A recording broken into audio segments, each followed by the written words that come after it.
চলতি বছরের এইচএসসি পরীক্ষা আগামী 26 জুন। পরীক্ষার প্রশ্ন ইতিমধ্যে তৈরি করা হচ্ছে। কেমন হতে পারে পরীক্ষার প্রশ্ন সে প্রসঙ্গে কথা বলবো।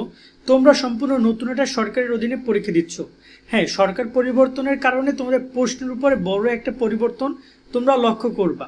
অলরেডি যারা তোমাদের ছোট ভাই এসএসসি পরীক্ষা দিচ্ছে ওরা অলরেডি লক্ষ্য করছে, কারণ এর আগের সরকার বিশেষ করে আওয়ামী লীগ সরকারের আমলে শিক্ষা ব্যবস্থা এবং পরীক্ষার প্রশ্নের উপরে যেন একটা প্রভাব বিস্তার করত, সেই প্রভাব মুক্ত এখন প্রশ্ন হচ্ছে।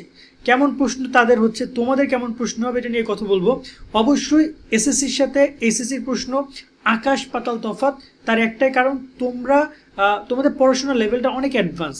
তারা সামান্য সামান্য বিষয় নিয়ে তাদের একটা করে অধ্যায়, বাট তোমাদের খুব অ্যাডভান্স লেভেলের টপিকগুলোর উপর একটা করে অধ্যায়। এই জায়গা অবশ্যই অনেক বড় ডিফারেন্স তৈরি করবে, বাট কিছু বিষয় অবশ্যই তোমাদের বুঝে নিতে হবে। প্রথমত, নতুন যে সরকার এসেছে তারা প্রশ্ন থেকে কিছু প্রকার স্বজনপ্রীতিতা বা যদি বলি মুক্তিযুদ্ধ কেন্দ্রিক বা সেই আমাদের যে স্বাধীনতা কেন্দ্রিক একটা কোশ্চেনের ছড়াছড়ি হইতো, ওই জিনিসটা তুলনামূলক কমবে। তোমাদের সিলেবাস হালকা কিছু পরিবর্তন করে, সেটা তোমরা সবাই জানো। এইচএসসি 2025-এর জন্য বেস্ট ইংলিশ কোর্স নিয়ে আমরা কথা বলবো। মাত্র 450 টাকায় তুমি ইংরেজি ফার্স্ট পেপার সেকেন্ড পেপার দুইটা জিনিস হয়ে যাবে। যারা ইংরেজিতে এ প্লাস পাইতে চাও কিন্তু সময় কম, অল্প ক্লাসের মধ্যে ইংরেজি বিষয়টা কমপ্লিট করতে চাও, তাদের জন্য বেস্ট কোর্স এইটা। ফার্স্ট পেপারে সব ক্লিয়ার করা থাকবে, সেকেন্ড পেপারে সব কিছু ক্লিয়ার করা থাকবে।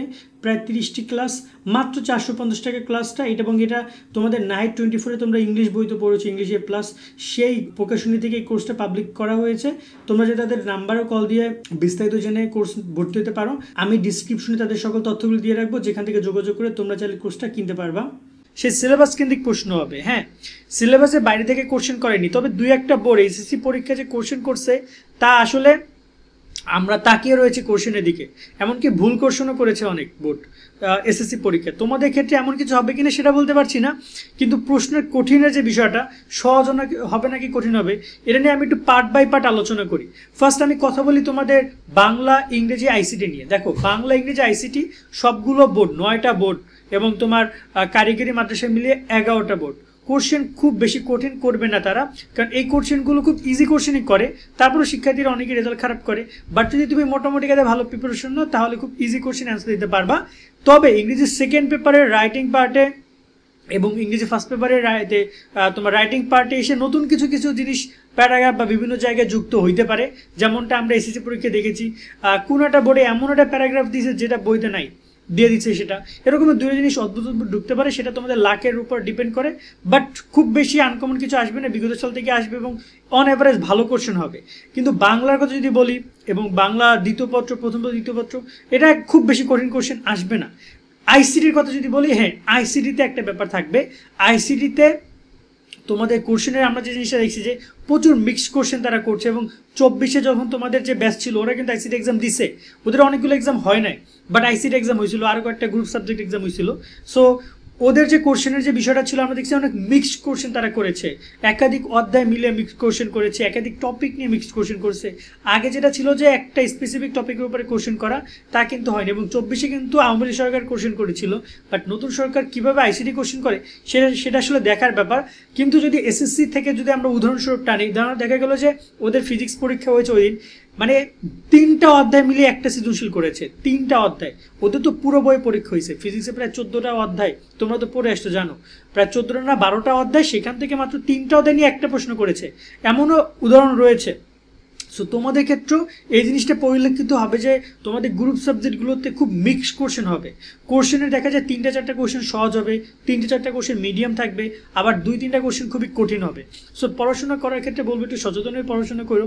যে সকল প্রশ্নগুলো দেখবা মিক্সড কোশ্চেন, একাধিক অধ্যায় নিয়ে প্রশ্নগুলো রেডি করা, একাধিক টপিক নিয়ে, অনেকে আগে স্কিপ করতে, এখন স্কিপ করা বন্ধ করো। দ্বিতীয়ত যে ব্যাপার সেটা হচ্ছে টেস্ট পেপার। এসএসসি পরীক্ষার টেস্ট পেপার হিউজ পরিমাণে ফলো করেছে টিচাররা।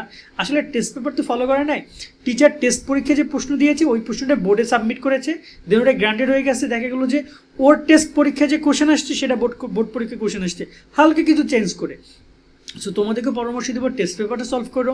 টেস্ট পেপার যদি থাকে তোমাদের বিশেষ করে এমসিকিউ পার্টটাতে টেস্ট পেপারে ভালো ভালো কলেজগুলো সলভ করে যাইও।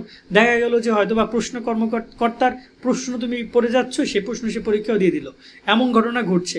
এবং আরেকটা ব্যাপার তোমাদেরকে আমি যুক্ত করতে চাই, মানবিকের শিক্ষার্থীদের বিশেষ করে এবং ব্যবসায় শিক্ষার্থীরা, তোমাদের কিন্তু বিশেষ করে মানবিকের শিক্ষার্থীদের কিন্তু কয়েকটা সাবজেক্ট আছে যেগুলো খুবই স্বাধীনতা কেন্দ্রিক, ইতিহাস কেন্দ্রিক।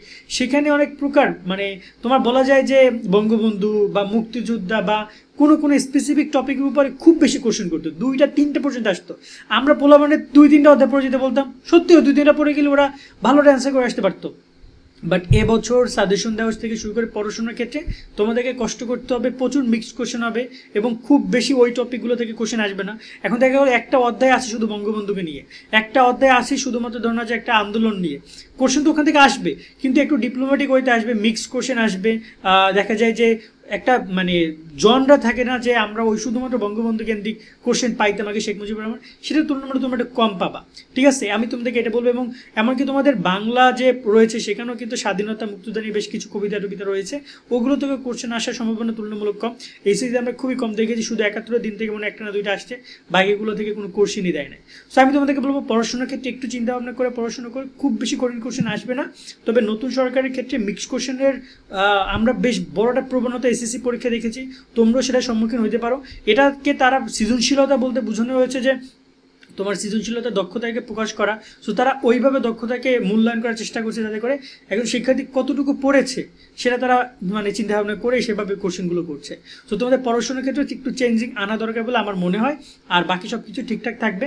তারপরেও কোশ্চেন টুকটাক আমরা যখন আরও কিছু ইনফরমেশন জানতে পারবো, চেষ্টা করবো তোমাদেরকে সেই বিষয় সম্পর্কে জানানোর। আজকের মতো ভিডিও আমরা এখানে শেষ করছি। সকলে অনেক ভালো থাকবা, আল্লাহ হাফেজ।